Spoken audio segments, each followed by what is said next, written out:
اس نے سیمسن کو سمجھا دیا کہ ڈاکٹر کو باہر لے جا کر گاڑ دے۔ اچھا کیا جو تم نے اس گوریلے کو روک دیا، میں نے پرسکون رہتے ہوئے کہا، ورنہ خود تمہیں ایک کی بجائے 2 لاشیں دفن کرنا پڑتی۔ ڈاکٹر کو تو اٹھایا جا سکتا تھا، اس حیوان کو کیسے لے جاتے تم؟ کرین کی مدد سے۔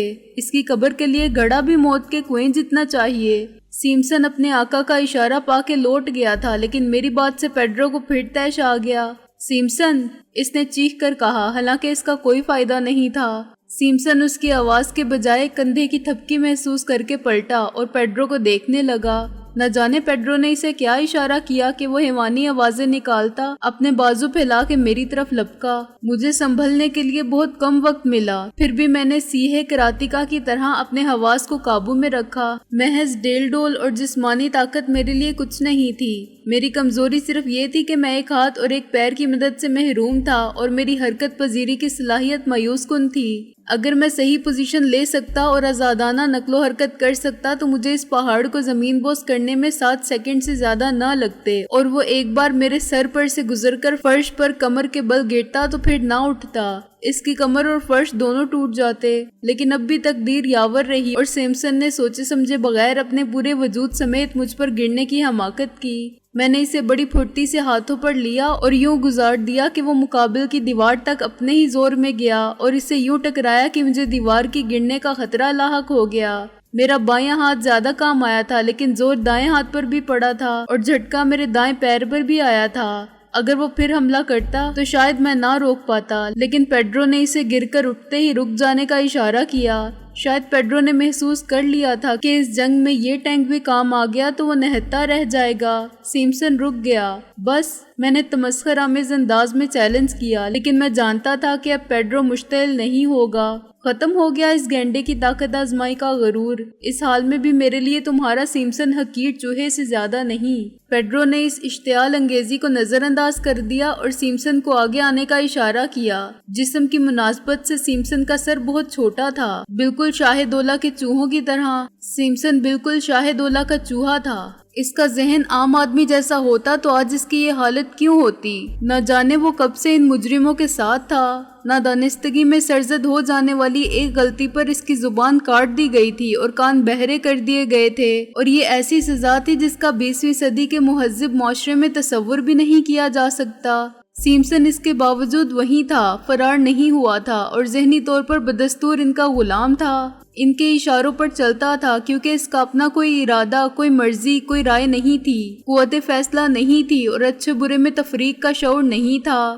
وہ آدمی سے زیادہ روبوٹ تھا، مشینی آدمی۔ ایک اشارہ اسے متحرک و فعال کر دیتا تھا، دوسرا اشارہ اسے سوئچ کی طرح آف کرنے کے لیے کافی تھا۔ اس کے ذاتی جذبات بالکل نہیں تھے کہ وہ حیران ہوتا، خوش ہوتا، مشتعل ہوتا، سوال کرتا کہ اسے یہ کام کرنے کے لیے کیوں کہا جا رہا ہے اور وہ کام کرنے سے کیوں روکا گیا ہے۔ اس کا کام عمل کرنا تھا، سوچنا نہیں۔ وہ سوچ سکتا تو ضرور سوچتا کہ اس میں اور پیڈرو میں کیا فرق ہے۔ نہ وہ ڈاکٹر کی لاش دیکھ کے خوفزدہ ہوا تھا اور نہ میرے ہاتھوں پہلے حملے کی ناکامی سے مشتعل۔ اس نے پہلے بھی پیڈرو کا حکم بلا چو چرا مانا تھا اور بعد میں بھی۔ جتنی دیر میں پیڈرو نے ڈاکٹر کی جیب سے ہر کاغذ کا پرزہ نکالا، اس کی گھڑی اور ہیرے والی سونے کی انگوٹھی اتاری، اتنی دیر میں سیمسن کئی بار اندر گیا اور باہر آیا۔ پیڈرو جو کچھ کر رہا تھا شناخت کی ہر علامت مٹانے کے لیے کر رہا تھا۔ وہی شخص جو کچھ دیر پہلے پیڈرو کے گروہ کے لیے اتنا کارآمد تھا کہ وہ اس سے 50,000 روپے ہر ماہ ادا کرنا کوئی گھاٹے کا سودا نہیں سمجھتے تھے،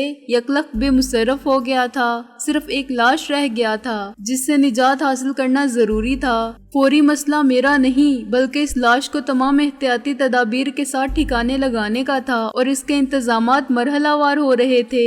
نہ جانے کہاں سے سیمسن پلاسٹک کی ایک تھیلی لایا اور پیڈرو نے سر ہلا کے اطمینان سے سر ہلایا۔ ڈاکٹر کے جسم پر سے اب کپڑے تک اتار لیے گئے تھے۔ پیڈرو نے جیب سے ایک تیز دھار خنجر نکالا، بٹن دباتے ہی اس کا پھل باہر آ گیا۔ اس سے میں تمہاری کھال اتار دوں گا، وہ خنجر کو میری طرف لہرا کے بولا، لیکن یہ محض ایک جملہ معارضہ تھا۔ خنجر سے اس نے ڈاکٹر کے دونوں ہاتھوں کی 10 انگلیوں کو اس طرح کے چوکے لگا کے زخمی کیا جیسے کسائی گوشت کا کیما کرتے ہیں۔ یہ فنگر پرنٹ مٹانے کا آپریشن تھا۔ پھر پیڈرو نے ہنجر کو واپس جیب میں رکھا اور سیمسن کو آگے بڑھنے کا اشارہ کیا۔ سیمسن نے ڈاکٹر کو ٹوٹی ہوئی گردن سے چوہے کی طرح پکڑ کے اٹھایا اور پلاسٹک کی تھیلی میں ڈال دیا۔ ڈاکٹر کو مرے ہوئے زیادہ دیر نہیں ہوئی تھی، چنانچہ اس کی لاش اکڑی نہیں تھی۔ وہ تھیلی میں یوں سما گیا کہ انگریزی حرف یو بن گیا۔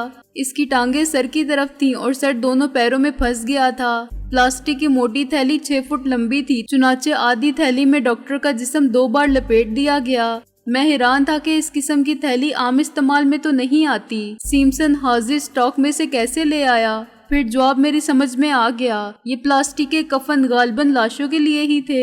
ان میں بند کر کے لاش کو دفن کرنے اور غرق کرنے کے بعد یہ خطرہ بالکل نہیں رہتا تھا کہ تعفن کسی کو متوجہ کر سکتا ہے، لیکن میری آنکھوں نے ابھی بہت کچھ دیکھنا تھا۔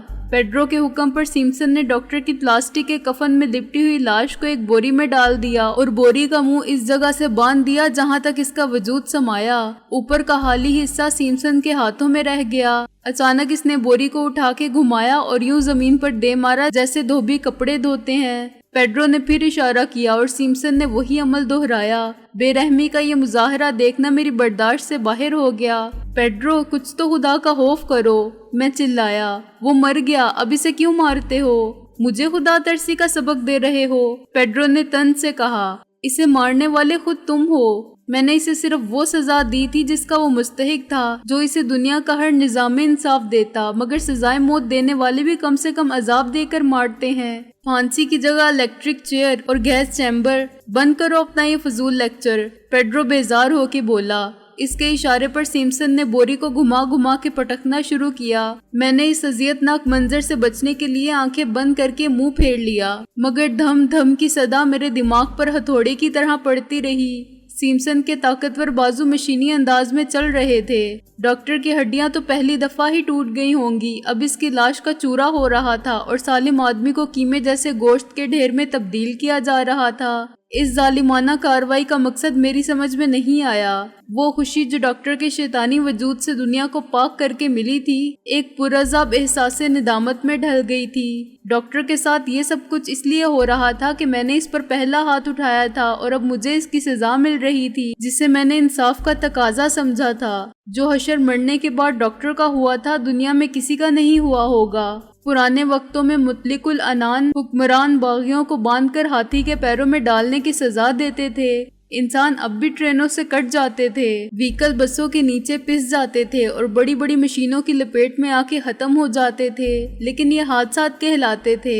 ایسے متعدد افسوسناک واقعات میں نے سنے تھے یا پڑھے تھے، لیکن سنے اور دیکھے ہوئے میں بڑا فرق ہوتا ہے۔ اب میری طبیعت معتفن ہو رہی تھی، میرے پیٹ میں مڑوڑ سا اٹھ رہا تھا اور میرا دل قے کرنے کو چاہتا تھا، لیکن مجھے مسلسل ابکائیاں آ رہی تھیں۔ مجھے یہ احساس بالکل نہ تھا کہ میرا جسم ٹھنڈے پسینے میں ڈوبا ہوا ہے۔ باہر ایک گاڑی آ کے رکی، میں نے 2 افراد کے باتیں کرنے کی آواز سنی۔ پھر کار کے چاروں دروازے بند ہوئے اور میں سوچتا رہا کہ یہ آواز کس کی ہے، حالانکہ میرا سابقہ اس آواز سے اتنی بار پڑ چکا تھا کہ اب مجھے ایک جملہ سن کے اسے شناخت کر لینا چاہیے تھا، لیکن میرا ذہن اس وقت بالکل معاف ہو چکا تھا۔ اچھا، تو اپنے سکندر صاحب یہاں بھی ہاتھ کی صفائی دکھا گئے، اسی آواز نے کہا، اور میں نے آنکھیں کھول کر دیکھا تو مجھے اپنے قریب چودھری دلاور نظر آیا۔ اس کے دونوں ہاتھ پیچھے بندھے ہوئے تھے اور وہ ٹانگوں کو تھوڑا سا پھیلا کے متانت کی تصویر بنا کھڑا تھا۔ اس کے ساتھ میں نواب خسرو جمشید تھا۔ کیا بتاؤں چودھری صاحب، پیڈرو نے سہمے ہوئے معذرت امیز لہجے میں کہا۔ اس کتے نے ایک دم ہاتھ مار دیا، ڈاکٹر کی اتنی جان کہاں تھی؟ جان تو ہمارے سکندر صاحب کی ہے، بڑے سخت جان ہے یہ، دلاور نے تلخی سے کہا۔ لیکن یہ ان کی حالت کیوں غیر ہو رہی ہے؟ ٹوٹی تو ٹانگ ہے، ہوائیاں چہرے پر اڑ رہی ہیں، بالکل عالم نزا کسی کیفیت ہے، خسرو جمشید نے کہا، جس کا چہرہ مجھے بہت عرصے بعد پھر نظر آیا تھا۔ او ہو، ان کے تو پسینے چھوٹ گئے ہیں۔ دلاور نے ہمیشہ کی طرح اپنی اداکاری جاری رکھی۔ ارے بھائی، جوان آدمی ہو، بہادر ہو، تمہیں تو ابھی بہت کچھ دیکھنا ہے، ابھی سے ہمت ہار گئے۔ میں اسے کیا جواب دے سکتا تھا؟ اگر وہ میرے قریب ہوتا تو میں اس کے منہ پر ضرور تھوک دیتا۔ ڈاکٹر اچھا آدمی تھا، خسرو جمشید نے افسوس سے سر ہلایا۔ وفادار تھا، ہاں لالچی تو تھا مگر وفادار تھا۔ اب کسی اور کی وفاداری خریدنی ہوگی، دلاور نے کہا۔ ہے کوئی بندہ ایسا نظر میں جو اعتبار کے قابل ہو؟ مگر خیر، یہ سب بعد میں ہوگا، پہلے ہم ڈاکٹر کی آخری رسوم تو ادا کر لیں۔